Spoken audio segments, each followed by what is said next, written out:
Now with more on what this means for Obama are Daniel Frishberg of BizRadio and the MoneyMan.com and Clint Greenleaf of Greenleaf Book Group in Austin, Texas. And obviously that was from our affiliate there, Clint. So let me ask you this Teamsters endorsement for Obama, Clint, is this a bad thing, do you think, for business, or do you think that this is a good relationship? Yikes. I moved my business from Ohio down to Texas to avoid unions in general. So I'm going to say that this is definitely a bad thing for business. Unions in general, I think 100 years ago were great and they served a good purpose. Nowadays, I think they're antiquated and just don't do much for us at all. Daniel, should business be wary of a Teamsters Obama partnership, or are the unions maybe not as powerful as they once were? Well, they're definitely not powerful in Texas, but they are powerful in Ohio. Hillary really needs to win Ohio. Also, the ground game in Texas is important. They're going to help with phone calls, and they're going to put a lot of money and support in. The visible support isn't going to be that important in Texas.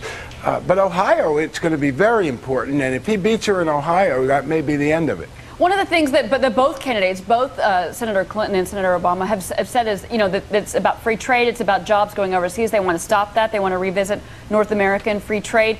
Clint, do you think that that could be an issue that does take center stage as we go through the next few months in the election? You know, it may. I guess my big concern is that globalization is not a fad. It's not going to go away. It's not like it just happens to be here for a little while. You're not going to be able to stop this engine of globalization, and no matter how much any presidential candidate tries to stop it, it's not going to be able to put the brakes on this at all. Daniel, do you agree with that? You know, it's all coming down to, I'm having trouble hearing in this earpiece, but it's really all coming down to a question of initiative and competition or entitlement.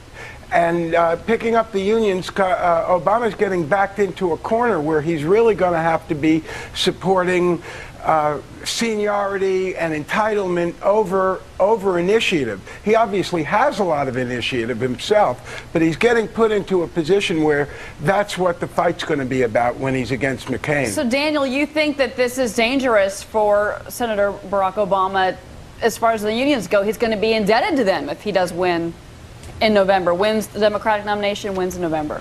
Well, I think it's dangerous for the country. There may very well be now in the United States enough people who are for entitlement that he may win on that, but it's not going to do anything for the economy. That's really what the problem is.